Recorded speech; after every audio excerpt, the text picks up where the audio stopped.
Hello students, today we'll start with our poem Elegy written in a country churchyard. So we will start with the first stanza and we'll go through the first four stanzas of the poem in this lecture. The curfew tolls the knell of parting day. The lowing herd winds slowly over the lea. The ploughman homeward plods his weary way and leaves the world to a darkness and to me. Now fades the glimmering landscape on the sight, and all the air a solemn stillness holds, save where the beetle wheels his droning flight, and drowsy tinklings lull the distant folds. Save that from yonder ivy mantled tower, the moping owl does to the moon complain, of such as wandering near her secret bower, molest her ancient solitary reign. Beneath those rugged elms that yew trees shade, where heaves the turf in many a mouldering heap, each in his narrow cell for ever laid, the rude forefathers of the hamlet sleep.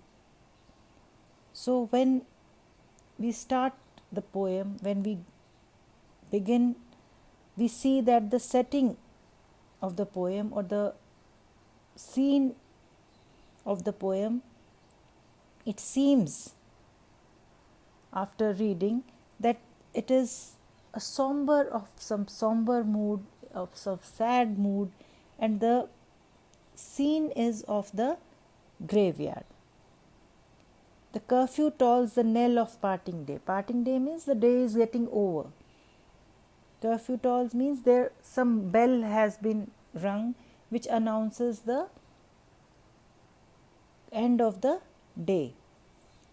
And the whole scenery is of some village where you can see the daily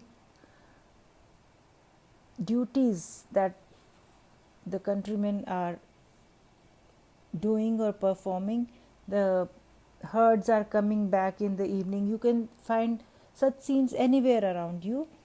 The farmers are coming back weary way, means they are almost tired by working hard in their fields, and leaves the world to darkness and to me, means because the time is of evening and after some time it would be dark. So this whole scene, the whole mood seems to be of somber evening time, when people are returning home, the herds are returning home after the day's work. Now fades the glimmering landscape on the sight, and glimmering means which was shining. Now because the sun is setting, the whole landscape is fading. It has become dull, and all the air a solemn stillness holds, save where the beetle wheels his droning flight, and drowsy tinklings lull the distant folds. And what are the sounds that can be heard? That just a buzzing of a beetle and the tinklings of the bells that are in the necks of the herds that are coming. They are also tired. Drowsy means they are also tired of moving around during the day. Distant folds means from far away lands, far away greens. Their sound of their bells is also very weary. They are also sluggish. They are also dull after the day's movement. Save that from yonder ivy mantled tower, the moping owl does to the moon complain, of such as wandering near her secret bower, molest her ancient solitary reign. So the general scene and the mood is of, it seems to be of a graveyard, that is the burial ground, and the graveyard is where? In the church itself, and the bell which is ringing is of the church bell.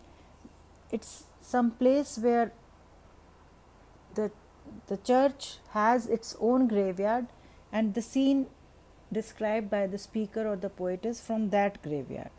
So it is a burial area which is connected to a church in some rural area or in some rural village. The speaker seems to be standing in this rural graveyard as the day is coming to an end. He describes in very simple and clear terms or clear details the various sights and sounds that mark the end of the day. In a English rural village in somewhere in mid 1700, the church, in the first line we can understand the speaker says that the church bell rings, the cows are herded back to the farm, and farmers are trudging back home from their fields, and the darkness is engulfing or enveloping the whole land. So this is the gist of the first stanza. So the atmosphere at the beginning of the poem announces itself from its title as a elegy, which is a poem that mourns someone's death. So we can say that death is on the speaker or the speaker's mind, and when we read, we too have something of that sort in our mind. So the opening lines suggest that it's easy to imagine a funeral sound to these bells because the church bell is so haunting, and because the churchyard is in the graveyard is in the church itself, so the sound is haunting because of that also. And when we read, the parting is parting of the day, and this parting can even be of your loved one. So these words have some parallel meanings which show that though it may be about some simple evening life of a country folk, or this may be also talking about death, which is often a euphemism of death. What? Parting means when someone parts from us. So the sorrowful sounding lowing of cattle, like the cries of mourners, mixes with the ringing of the bells. And finally, darkness is also the symbol of death, which descends over the world. Everyone seems to have gone home, and the speaker is left in isolation. He says, I am alone now, I am darkness unto me. So he says that everyone has gone home and the speaker is left alone in the isolation, perceiving death everywhere. So the speaker uses metaphor to describe the tower where the owl lives as ivy mantle. Ivy mantle is the tower on which the owl is sitting is covered by some, it seems like some flowers or some that sort of thing, or moss, can't say. A mantle is a kind of cloak or a coat. So the speaker is saying that the tower is dressed up in ivy, which means as if it has worn something. Because the title of the poem says that it was written in a country churchyard, we can guess that the tower mentioned here is probably the church tower. But the speaker doesn't just say that there is an owl hooting. He uses some more figurative language.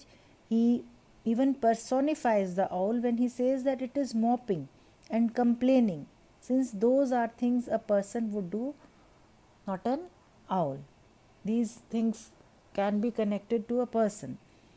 And what's the moppy owl complaining about? Apparently he is complaining that there is an outsider nearby, someone who is wandering near her private area or private digs. A bower is a lady's private room and bothering her solitude. The first two lines you can see set the scene of the poem. There are some graves in the last fourth stanza, we see that there are some graves which are under the elm and yew trees, and there are piles of turf on it. So we are not just hanging out outside a church as the sun goes down, we are actually hanging out in the graveyard. The speaker is giving us details about the graveyard, where there are some graves which are under the tree and which have, there are piles of turf, means sand or clay has come on those graves. So the whole scene is of a graveyard, and the description he gives along with the graveyard is the daily routine of the country folk which are returning back from their day's work, and the whole atmosphere is a solemn one. A very sad and tranquil atmosphere can be seen there. We'll continue with our poem in our next lecture. Thank you.